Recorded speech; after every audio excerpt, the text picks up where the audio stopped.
بسم اللہ الرحمن الرحیم۔ تمام تعریف و توصیف اللہ رب العزت کے لیے، درود بے حد آقا نامدار صلی اللہ علیہ وآلہ وسلم کی ذات اقدس کے لیے۔ اللہم صلی علی سیدنا و مولانا محمد وعلی آل سیدنا و مولانا محمد مبارک وسلم۔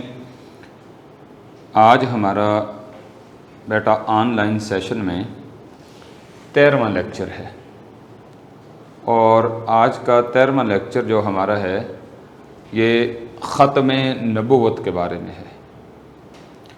ختم نبوت کے بارے میں آج ہم انشاءاللہ اس کا لغوی اصطلاحی معنی، قرآن پاک کی آیات کی روشنی میں اور احادیث کی روشنی میں اور اجماع امت کی روشنی میں سیکھیں گے، دیکھیں گے کہ ختم نبوت کا ختم ہونا، اس کا کیا معنی اور مطلب ہے، اور ختم نبوت کا عقیدہ کہاں سے ہمیں ملا ہے اور اس کے اوپر دلائل کیسے ہیں، اور ہر مسلمان کو ختم نبوت کے بارے میں کیا عقیدہ رکھنا چاہیے۔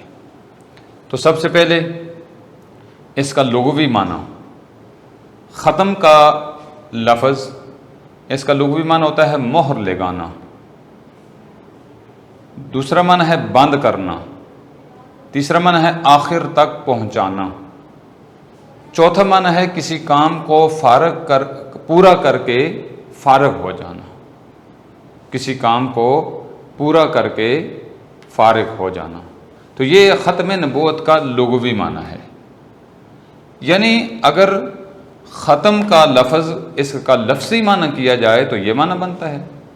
ویسے ختم نبوت کا لغوی معنی ہو یا اصطلاحی معنی ہو، ہر مسلمان کو بس اتنی بات سمجھ آ جانی چاہیے کہ حضور علیہ الصلاۃ والسلام کے بعد قیامت تک کسی قسم کا کوئی نبی کسی شکل کا بھی آ سکتا نہیں۔ کیوں کہ نبی پاک صلی اللہ علیہ وآلہ وسلم نے نبوت کے دروازے پر مہر لگا دی، آپ نے نبوت کے دروازے کو بند کر دیا، آپ نے کام کو آخر تک پہنچا دیا دین کے، اور آپ دین کا پورا کام، جیسا کہ خطبہ حجۃ الوداع میں آپ نے ارشاد فرمایا تھا، الا هل بلغت قالوا نعم قد بلغت الرسالہ وادیت الامانہ ونصحت الامہ او کما قال النبی صلی اللہ علیہ وآلہ وسلم۔ تو حجۃ الوداع کے موقع پر حضور علیہ الصلوۃ والسلام نے جو فرمایا تھا، صحابہ کا 1,24,000 کا جمع غفیر تھا، تو اس میں آپ نے ارشاد فرمایا کہ کیا تم سارے گواہ ہو، میں نے اپنا پیغام رسالت پہنچا دیا؟ تو سب صحابہ نے کہا قالوا نعم، جی ہاں یا رسول اللہ، آپ نے پیغام رسالت پہنچا دیا، آپ پر آپ نے امت کو نصیحت کا حق ادا کر دیا، اور آپ نے دین کو ہمارے لیے مکمل کر دیا۔ تو یہ ساری اتنی بڑی گواہی لغوی معنی کے اندر یہ بہت بڑی دلیل ہے ہمارے پاس، خطبہ حجۃ الوداع کا وہ اقتباس، وہ حصہ جس میں نبی پاک صاحب الاولاق صلی اللہ علیہ وآلہ وسلم نے صحابہ سے اس کی گواہی لی۔ ختم نبوت کا اصطلاحی معنی، ہاں اس میں ایک اور بات میں اضافہ کروں، مہر لگانا، بند کرنا، آخر تک پہنچانا۔ تو جب کسی بھی چیز کے اوپر مہر لگ جائے تو پھر اس کے اندر مزید کسی چیز کے جو ہے وہ داخل کرنے کی باقی گنجائش نہیں رہتی۔ تو جب ختم نبوت کے اوپر، نبوت کے دروازے پر مہر لگ گئی تو اس میں کسی اور نبی کے آنے کی گنجائش نہیں رہتی۔ ختم نبوت کا اصطلاحی معنی، حضرت آدم علیہ السلام سے نبوت کا جو سلسلہ شروع ہوا اور حضور صلی اللہ کے بعد دیگر پیغمبر آتے رہے، کچھ کو نئی کتابیں، الگ شریعتیں ملیں، جو آپ نے نبی کی رسول کی تعریف میں پڑھا تھا کہ رسول صاحب کتاب ہوتا ہے، رسول کو نئی کتاب، نئی شریعت ملتی ہے، اور کچھ سابقہ انبیاء کی تعلیمات، ان کی کتابوں کی تبلیغ کرتے رہے، جس کی تعریف آپ نے پڑھی تھی کہ نبی کی تعریف یہ ہے کہ نبی سابقہ نبی کی کتاب کی تعلیمات اور اس کی کتاب کی تبلیغ کرتا ہے۔ آپ صلی اللہ علیہ وآلہ وسلم کو جامع کتاب جو قرآن ہے، لا رطب ولا یابس الا فی کتاب مبین، ہر خشک و تر کا بیان قرآن میں موجود ہے۔ آپ کو کامل شریعت دی گئی، آپ کی شریعت مکمل۔ الیوم اکملت لکم دینکم واتممت علیکم نعمتی، آپ پر دین کو مکمل کر دیا گیا۔ آپ کی شریعت نے پہلی شریعتوں کو ختم کر دیا۔ اب قیامت تک شریعت محمدی کا جو ہے وہ سکہ چلے گا۔ آپ ان ساری باتوں کی موجودگی میں ثابت یہ ہوا، حضور علیہ الصلوۃ والسلام کے بعد کسی شکل کا، کسی قسم کا، ذلی ہو یا بروحی ہو، کوئی بھی مددگار، کسی قسم کا کوئی نبی آ سکتا نہیں۔ یہ ختم نبوت کا اصطلاحی معنی بھی ہے، اور ختم نبوت کا مفہوم بھی اسی سے ملتا جلتا ہے کہ تمام انسانوں کے لیے اللہ رب العزت نے آپ کو رسول بنا کر بھیجا، اور جب تمام ہر قیامت تک ہر قوم کے لیے، ہر دور کے لیے حضور علیہ الصلوۃ والسلام اللہ کے نبی ہیں، کسی دوسرے نبی کی اب ضرورت نہیں۔ اور دوسری اس کی بات یہ ہے کہ آپ صلی اللہ علیہ وسلم پر دین کو اللہ نے مکمل کر دیا۔ الیوم اکملت لکم دینکم واتممت علیکم نعمتی ورضیت لکم الاسلام دینا۔ حضرت عمر رضی اللہ تعالیٰ نے تورات کا ایک صفحہ پڑھا، آقا علیہ الصلوۃ والسلام کا چہرہ انور غصے سے متغیر ہو گیا، اور جب نبی پاک صلی اللہ علیہ وسلم نے ان کو بلایا تو وہ ہاتھ جوڑ کر انہوں نے یہ لفظ کہے، رضیت باللہ ربا وبالاسلام دینا وبمحمد رسولا ونبیا، کہ میں اللہ کو رب مان کر اور اسلام کو دین مان کر، نبی پاک صلی اللہ علیہ وسلم کو اللہ کا نبی اور رسول مان کر راضی ہو گیا ہوں، یا رسول اللہ آپ کی شریعت ہی میرے لیے بس ہے۔ اور دوسرا، قرآن مجید کا نہ بدلنا۔ آج قرآن مجید کی حفاظت کا وعدہ اللہ رب العزت نے خود لیا، انا نحن نزلنا الذکر وانا لہ لحافظون، اور 1400 سال گزرنے کے بعد اس کے زبر زیر پیش ساری چیزیں اپنی جگہ برقرار ہیں، محفوظ ہیں، موجود ہیں، اور نہ صرف صفحات پر موجود ہے، لاکھوں حفاظ کے سینوں میں بھی آج قرآن موجود ہے۔ اور پتہ یہ چلا کہ حضور علیہ الصلوۃ والسلام کو اللہ رب العزت نے جو تعلیمات دی تھیں، جو کتاب دی ہے، وہ کیا ہے؟ قرآن ہے، اور قرآن کی ساری چیزیں اللہ رب العزت نے محفوظ کر رکھی ہیں۔ جب قرآن کی ساری تعلیمات محفوظ ہیں، اس میں کسی قسم کا کوئی رد و بدل نہیں ہے، کسی قسم کی کمی نہیں ہے، نقص نہیں ہے، تو پھر نہ کسی اور کتاب کی اب گنجائش ہے، نہ کسی اور نبی کی گنجائش ہے۔ تو قرآن کا نہ بدلنا اس بات کی دلیل ہے کہ حضور علیہ الصلوۃ والسلام اللہ کے آخری نبی ہیں۔ جیسے قرآن کے بعد کسی دوسرے کتاب کی ضرورت نہیں، کیوں؟ تورات زبور انجیل میں تبدیلی ہو چکی تھی، اس کے بعد ایک نئی کتاب کی ضرورت تھی، اور وہ اللہ رب العزت نے قرآن اتارا۔ اب قرآن میں کسی قسم کی تبدیلی قیامت اور قیامت کے بعد تک ممکن نہیں ہے، تو حضور علیہ الصلوۃ والسلام پر نازل ہونے والی یہ کتاب جو آپ کا ایک زندہ و جاوید سب سے بڑا معجزہ بھی ہے اور ہمیشہ رہنے والی ہے، یہ بتاتی ہے کہ حضور علیہ الصلوۃ والسلام اللہ کے آخری نبی ہیں۔ اس لیے اب ہر طالب ہدایت پر لازم ہے کہ وہ حضور علیہ الصلوۃ والسلام کو خاتم المرسلین تسلیم کرے، آپ کی ختم نبوت پر ایمان لائے، اور آپ ہی کے بتائے ہوئے طریقے پر عمل پیرا ہو۔ اب ہم دیکھیں گے کہ ختم نبوت قرآن کی روشنی میں، ختم نبوت قرآن کی روشنی میں، تو اس سلسلے میں نے کتاب میں صرف ایک آیت لکھی ہے، اور میں نے 3 آیات مزید لکھ دی۔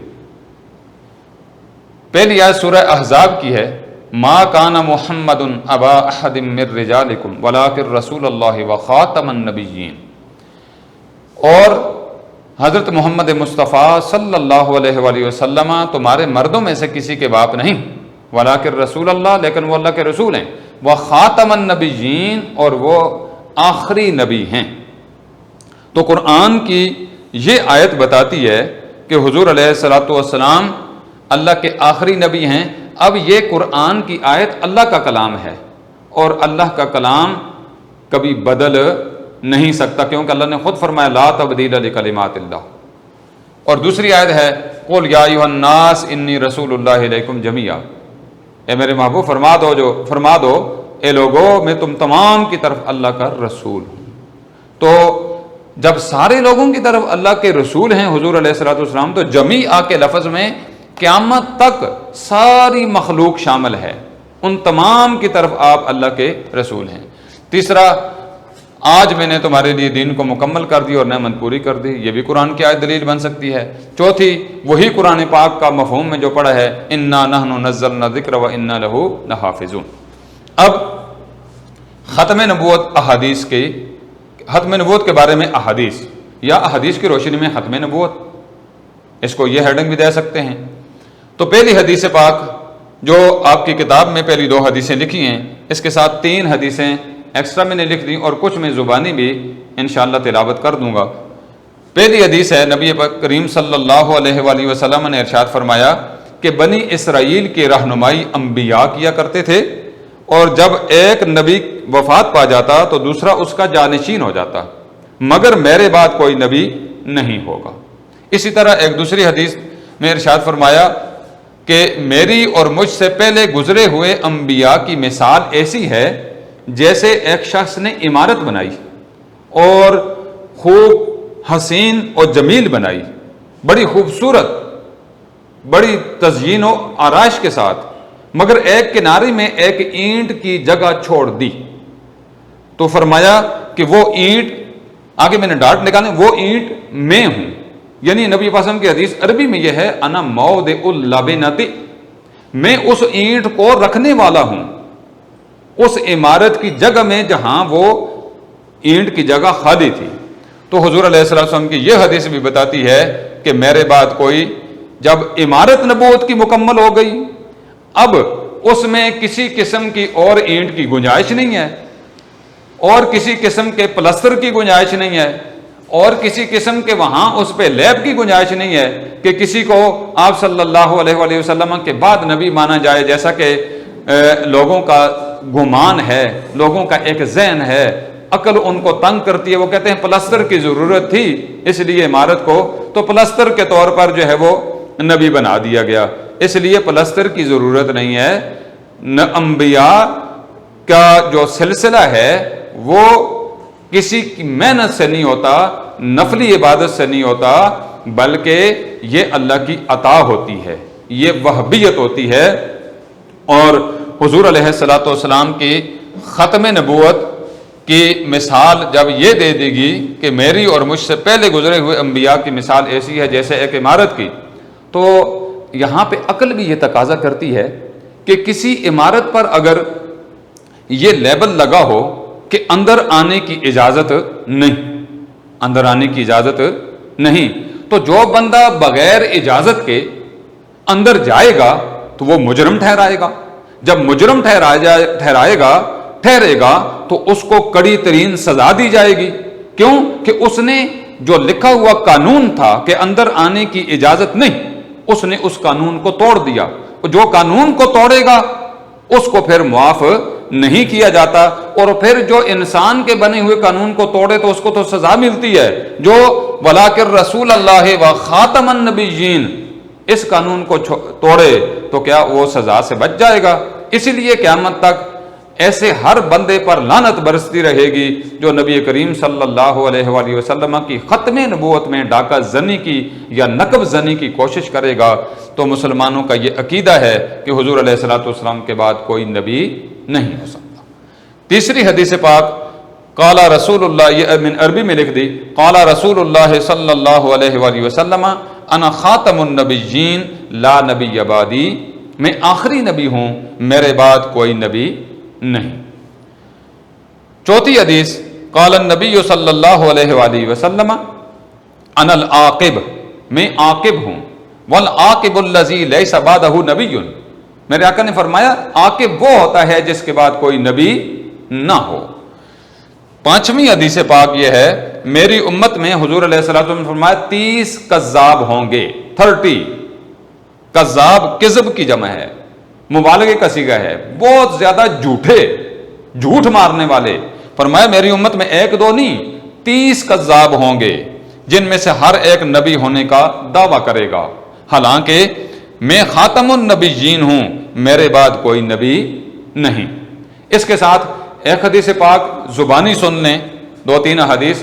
حضور علیہ الصلوۃ والسلام نے فرمایا کہ جب مسیلمہ نے یمامہ کے اندر یمن میں نبوت کا دعویٰ کیا نبی پاک صلی اللہ علیہ وسلم کے دور میں، تو آقا علیہ الصلوۃ والسلام کے پاس اس کا خط آیا اس جھوٹے کا، کہنے لگا کہ میں نے بھی نبوت کا دعویٰ کر لیا تو آپ میری نبوت کو بھی تسلیم کر لیں۔ تو حضور علیہ الصلوۃ والسلام نے فرمایا، بڑی زبردست حدیث ہے، آپ نے فرمایا کہ انی اشہد عدد تراب الدنیا ان مسیلمۃ کذاب، فرمایا کہ میں زمین کے اوپر جتنے بھی مٹی کے ذرات ہیں، حالانکہ مٹی کے ذرات گننے ممکن نہیں، لیکن میرے آقا کا علم وہ ہے، حضور علیہ الصلوۃ والسلام مٹی کے ان ذرات کی تعداد کو بھی جانتے ہیں۔ حضور صلی اللہ علیہ وسلم نے فرمایا کہ مٹی کے جو ذرات کی تعداد ہے میں ان کے برابر گواہی دیتا ہوں کہ مسیلمہ جو ہے وہ جھوٹا ہے، وہ نبی نہیں ہو سکتا، میں ہی اللہ کا آخری نبی ہوں۔ اور اسی مسیلمہ کی طرف حضرت حبیب بن زید رضی اللہ تعالی عنہ کو حدیث پاک میں آتا ہے، البدایہ بن نہایہ کے اندر یہ بات موجود ہے کہ جب ان کو بھیجا گیا اور وہ اکیلے صحابی گئے، اس نے گرفتار کر لیا۔ دوسرے دن میں مختصر سا کر کے اس لیکچر میں سنا رہا ہوں، دوسرے دن ان کو گرفتار کر کے جب مسیلمہ کا دربار لگا لایا گیا تو صحابی رسول صلی اللہ علیہ وسلم سے مسیلمہ پوچھنے لگا کہ اتشہد انی رسول اللہ، کیا تو گواہی دیتا ہے کہ میں مسیلمہ اللہ کا رسول ہوں؟ تو صحابی رسول نے فرمایا مجھے پتہ ہی نہیں ہے، میرے کان تو بہہ رہے ہیں، میں نے کچھ سنا ہی نہیں ہے۔ تو جب اس نے یہ کہا اتشہد ان محمد رسول اللہ، کیا تو گواہی دیتا ہے کہ حضور علیہ السلام اللہ کے رسول ہیں؟ تو صحابی نے سینہ چوڑا کر کے کہا اونچی آواز سے، ہاں میں گواہی دیتا ہوں کہ حضور ہی اللہ کے رسول ہیں۔ پھر اس نے کیا کیا کہ صحابی رسول کا یہ بازو یہاں سے کاٹا، یہ بازو پھر یہاں، پھر ہر بار پوچھتا یہ بازو کاٹا، یہ بازو کاٹا، پھر اس آپ کی ٹانگیں کاٹیں، یہاں تک کہ اتنا دھاڑ باقی رہ گیا۔ تو یہاں ہر موقع پر ایک ایک عضو، فقطع عضواً عضواً، امام ابن حجر اسقلانی نے لکھا ہے کہ ایک ایک عضو کر کے اس نے کاٹا، اور ہر بار یہ پوچھتا تھا کہ کیا تو گواہی دیتا ہے کہ میں مسلمہ اللہ کا رسول ہوں؟ آپ فرماتے تھے کہ مجھے پتہ ہی نہیں ہے تو نے کیا کہا۔ اور جب وہ یہ کہتا کہ کیا تم گواہی دیتے ہو کہ حضور اللہ کے رسول ہیں؟ آپ کہتے ہیں ہاں۔ پھر اتنے جسم کو اس نے آگ میں رکھا اور آگ میں رکھ کر کہنے لگا کہ اب گواہی دے کہ میں اللہ کا رسول ہوں یا نہیں۔ آپ نے فرمایا مجھے پتہ ہی نہیں ہے تو نے کیا بکواس کی ہے، میں تو تیری آواز سنتا ہی نہیں ہوں۔ تو جب اس نے آگ میں بھی کہا کہ کیا تو گواہی دیتا کہ حضور اللہ کے رسول ہیں، تو حضرت حبیب بن زید رضی اللہ تعالیٰ نے فرمایا ہاں میں اب بھی گواہی دیتا ہوں کہ حضور ہی اللہ کے رسول ہیں۔ تو مسلمانوں کا یہ عقیدہ ہے، صحابہ نے ہمیں یہ سوچ دی ہے، فکر دی ہے کہ چاہے حالات جیسے بھی بن جائیں، حضور علیہ الصلوۃ والسلام کی ختم نبوت پہ کوئی مسلمان سودا بازی نہیں کر سکتا۔ تو ایک اور حدیث پاک یہ ہے، یہ تو مسلمہ کی طرف وہ تھا، تو نبی پاک صلی اللہ علیہ وسلم نے فرمایا لو کان بعدی نبی لکان عمر بن الخطاب، اگر میرے بعد کوئی نبی ہوتا تو وہ عمر بن خطاب ہوتے۔ اور ایک حدیث پاک ہے کہ اگر میرے بعد کوئی نبی ہوتا تو میرا بیٹا ابراہیم علیہ السلام ہوتے، لیکن حضور صلی اللہ علیہ وسلم نے فرمایا میرے بعد کوئی نبی نہیں ہے۔ حضرت علی المرتضیٰ رضی اللہ تعالیٰ عنہ کو میرے آقا نے فرمایا تھا، ایک حدیث پاک یہ بھی ہے ختم نبوت کے بارے میں، حدیثیں تو بہت زیادہ ہیں لیکن اس لیکچر میں تھوڑی سی احادیث آپ کو سنا رہا ہوں۔ میرے آقا نے حضرت علی المرتضیٰ رضی اللہ تعالیٰ عنہ سے فرمایا تھا کہ علی تم میرے لیے ایسے ہو جیسے موسیٰ علیہ السلام کے لیے حضرت ہارون علیہ السلام کی مثال، لیکن وہ دونوں نبی تھے، لیکن علی میرے بعد کوئی نبی نہیں ہوگا۔ تو یہ ختم نبوت کے بارے میں جو ہے وہ چند دلائل میں نے آپ کے سامنے ذکر کیے۔ آخر میں اجماع امت، اجماع کا معنی کیا ہوتا ہے؟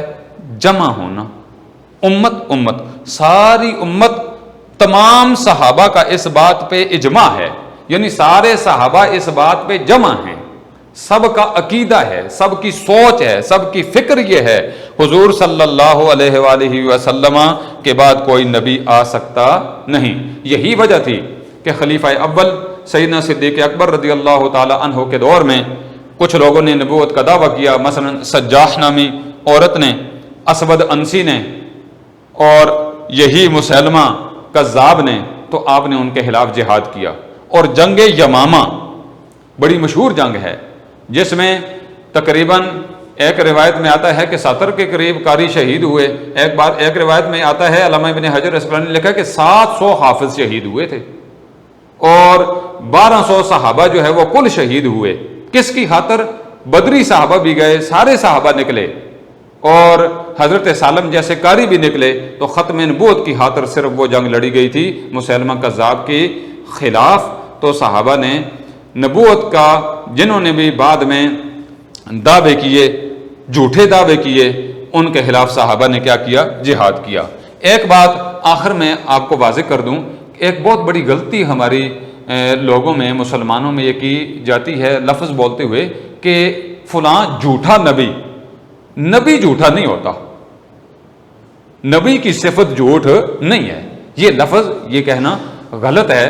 ہم لا علمی میں، اور ہمیں علم نہیں ہوتا، ہم یہ لفظ کہہ دیتے ہیں کہ جھوٹا نبی جھوٹا نہیں ہو سکتا، جھوٹ کا نبی کے ساتھ کوئی تعلق نہیں ہے۔ اس لیے لفظ یہ صحیح ہے کہ نبوت کا جھوٹا دعویٰ، نبوت کا جھوٹا دعویٰ۔ تو آخر میں نبی کریم صلی اللہ علیہ وآلہ وسلم کی ختم نبوت کے بارے میں آقا علیہ الصلوۃ والسلام کی احادیث بھی آپ نے سن لیں، قرآن کی آیات بھی سن لیں، معنی اور مفہوم بھی تو یہ سماعت فرما لیا۔ تو بات یہ ہے کہ ہم نے ایک دن مرنا ہے، قبر میں جانا ہے، اور میدان حشر لگنا ہے، پھر اس کے بعد جنت یا دوزخ کا راستہ ملنا ہے۔ تو یہ ساری کی ساری چیزیں قرآن اور حدیث یہ کہتا ہے کہ دنیا میں، آخرت میں اور قبر میں، قیامت میں عزت ملے گی۔ اطیعوا اللہ و اطیعوا الرسول ومن یطع الرسول فقد اطاع اللہ قل ان کنتم تحبون اللہ فاتبعونی یحببکم اللہ۔ تو یہ ساری چیزیں بتاتی ہیں کہ حضور علیہ الصلوۃ والسلام کے ساتھ وفاداری کی جائے اور آپ کی ختم نبوت پر کامل یقین رکھا جائے۔ وما توفیقی الا باللہ، فی امان اللہ۔ اللہ حافظ۔ السلام علیکم۔